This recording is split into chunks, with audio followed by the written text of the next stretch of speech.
Now, Washington mornings on the Mall. 105.9 FM. At AM 630. WMAL. It is 6:07 on WMAL, where Washington comes to talk. Brian Wilson and Brian Neiman back in the House after attending both the Republican Convention and the Democratic Convention. It is good to be back home. We are joined on the phone now by Doug Schoen, a political analyst, a pollster extraordinaire, and author of Hopelessly Divided, The New Crisis in American Politics and What It Means for 2012 and Beyond. Doug, how are you?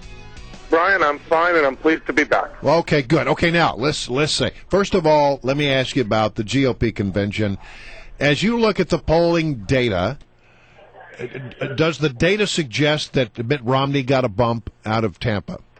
No, I don't think Mitt Romney got a bump out of Tampa. He appeared to get a bump out of Paul Ryan. Before Tampa, Mitt Romney's speech was among the least well-received of any that Gallup's recorded. I think he may have humanized himself a bit through the convention, but didn't do much else. All right, so now we had the big speech last night by Barack Obama and Joe Biden. Pretty good speech by Biden, pretty good speech by Barack Obama. When will we know whether or not they're getting a bump? Well, we'll know probably by the weekend, probably Monday, Tuesday at the latest. We'll see in Rasmussen and Gallup whether there's any bump up. I suspect there'll be a little bit, probably for a reason you didn't mention. You're probably getting there, which is Bill Clinton. My sense is that Democrats will probably end up a couple of points ahead, very narrowly within the margin of error. Still all within the margin of error. And why is it that, because sometimes you see a fairly substantial bump after the campaign hold their conventions. So why are you expecting there to be something very modest, if not at all detectable? I was underwhelmed by Barack Obama's speech last night. I was not overwhelmed by Mitt Romney's speech, and the American people are pretty clear on how they feel. They don't like either one of them, and I don't think they're very malleable or persuadable lot this election cycle, and what I heard didn't give me comfort that there was much reason to change opinion. Well, when I say they were pretty good speeches, they were well-delivered speeches, and they were nice rhetoric, but what was your concern? Because what I saw was not a lot of explanation of how they get to where they want to be. Exactly, Brian. I think you're exactly right. Bottom line, we're in a fiscal crisis, whether you're a liberal, a conservative, a moderate, whatever. And I don't think either candidate has offered specific solutions to a problem that threatens to engulf us all. Well, what is your takeaway from the conventions? Was there a moment, a speech that you say, okay, that's what I remember from the Republicans, and that's what I remember from the Democrats? Because I'm starting to think that the Republicans will be remembered for Clint Eastwood, and the Democrats may be remembered for that vote on God in Jerusalem that went so badly. Well, Brian, you're making a point that I was about to try to articulate. I don't think either one were memorable for the political circumstances. I think the Clint Eastwood moment was embarrassing, but it became more important because the speeches were unmemorable, and bottom line, the Democrats had no drama except when they decided by 51-49 they were the party of God, and that something that has been enshrined in American life since the establishment of the State of Israel in 1948, that Jerusalem is the enduring and indivisible capital. Again, 51-49 maybe, but it sure wasn't the two-thirds that they needed.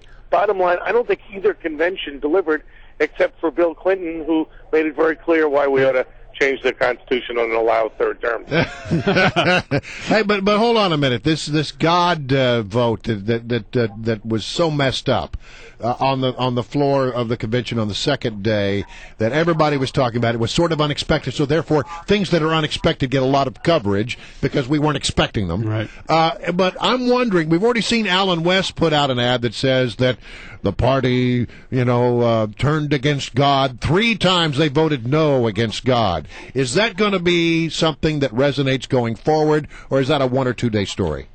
It's a 1 or 2 day story. Look, I'm embarrassed as a Democrat that we can't unabashedly embrace the fact that we are one nation under God. But to my way of thinking, what's most important is that there were no solutions to our problems offered by either side. I think that's how most people are going to vote.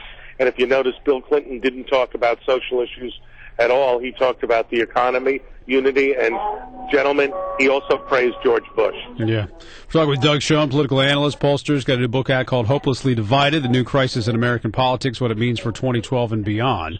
So does this mean, then, that the debates are even more important than we thought they would be a couple of months ago?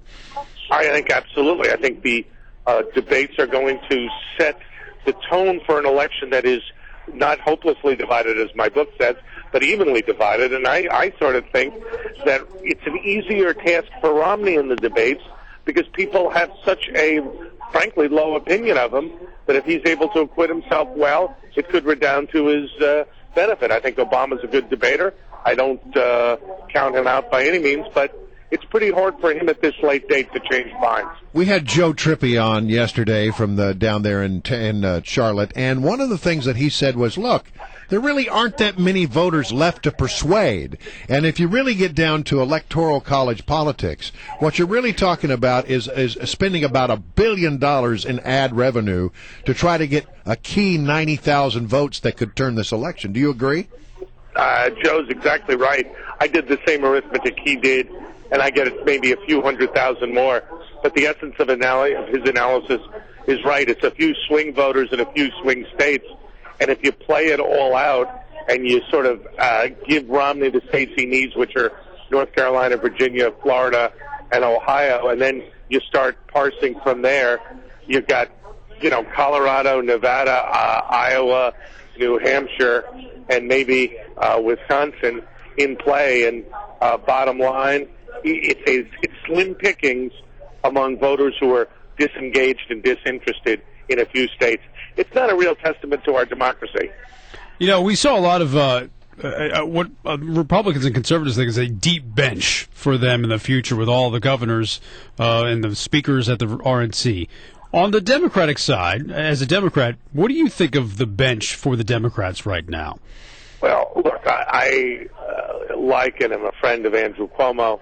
I think Martin O'Malley is a good and dedicated public servant, but once you get by those two, the Yankees. I was going to say there's one A-Rod or Derek Jeter in the Democratic Party, and she wasn't at the convention. Her name is Hillary Rodham Clinton.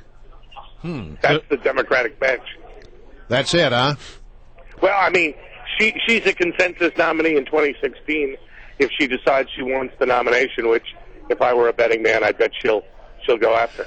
All right, so we're close. We're headed into the final days, and we understand that the Romney people are going to carpet bomb the heck out of the country with a lot of money and a lot of ads.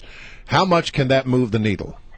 Well, it's interesting. I looked at North Carolina recently, where when you add in the super PACs to the regular advertising from the Romney campaign, in the month of July, I think it was, and part of August, they outspent Obama 3 or 4 to 1 on negative ads in North Carolina. And the new polling has Romney up 3 or 4 points where the state had been even. So the answer is, with a few undecideds and a few swing states, it could make a huge difference if the financial disparity is as wide as I suggest it could be. All right. Well, Doug Schoen, always a pleasure to have you on. We greatly appreciate your analysis. All right.